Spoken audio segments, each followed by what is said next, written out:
first of all, I would do some homework on the company. Like, what is it that's important to them? What are they trying to accomplish? And and understand something about their vertical, what they're contending with, what kind of competition they're having. Are they having, are they trying to grow? Are they trying to cut costs? Those sorts of things. And then can you craft your messaging? Can you craft the value proposition, whatever the conversation starter is? Can you craft it in terms that they will that will resonate with them?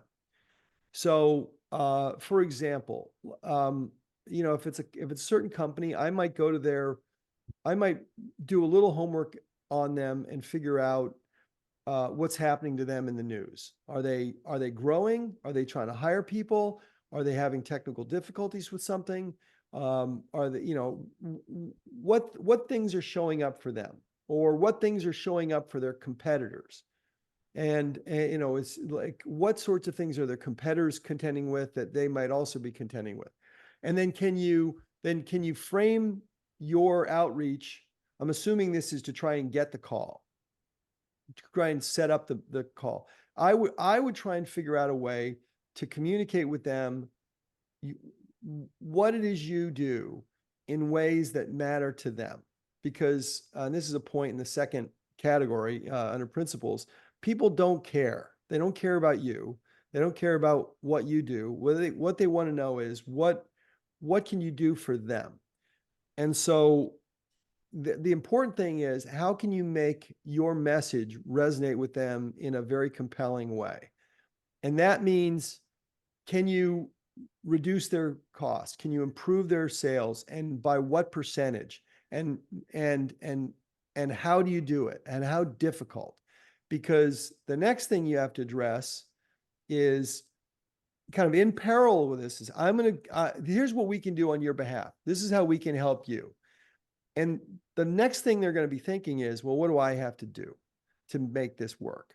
And do I have to pay money? Do I have to do work, and so forth? And so one of the easiest things people can do to solve a problem is actually pay money to solve it. The challenge becomes am I going to get the value for the money that I spend? Right. So is the risk, am I at risk of paying money and not getting something in return? Number one. And the second barrier to it is, we're already, the status quo. And that is, we're already doing this. Now you're going to make me do something else. And so how difficult is it for the person that you're talking to, or that team, or that organization, to go from what they're doing today to what you're proposing they do tomorrow? And if it's just as simple as, for example, if it's just as simple as flipping a switch, then it really just becomes to, if I spend this money, will it work? But oftentimes with software or with any kind of technology, there's a certain amount of implementation that has to take place. There's a certain amount of effort that the customer has to employ. They have to dedicate themselves. They have to convince other people to adopt it. They have to change business practices, all of those sorts of things.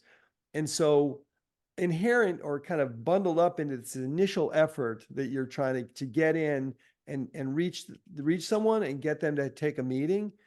And then, of course, you're going to convince them of all this in that meeting, is you have to, in that instant, convince them, A, that you can do what you say you're going to do, and B, it's valuable to them to a meaningful enough degree, and then C, that the effort that it required of them to do it is reasonable and doable.